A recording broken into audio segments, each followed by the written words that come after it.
Zencefille kış çayı. Bir dilim portakalı bardağıma yerleştiriyorum. Bir adet tarçın ve bir adet de limon ekliyorum. İnce ince doğranmış 3-4 dilim taze zencefil koyuyorum.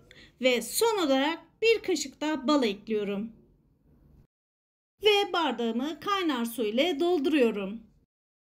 Hazırladığımız zencefilli kış çayını iyice karıştırıp 2 dakika soğuduktan sonra afiyetle tüketebilirsiniz. Evinizde varsa 3-4 yaprak taze nane de ekleyebilirsiniz.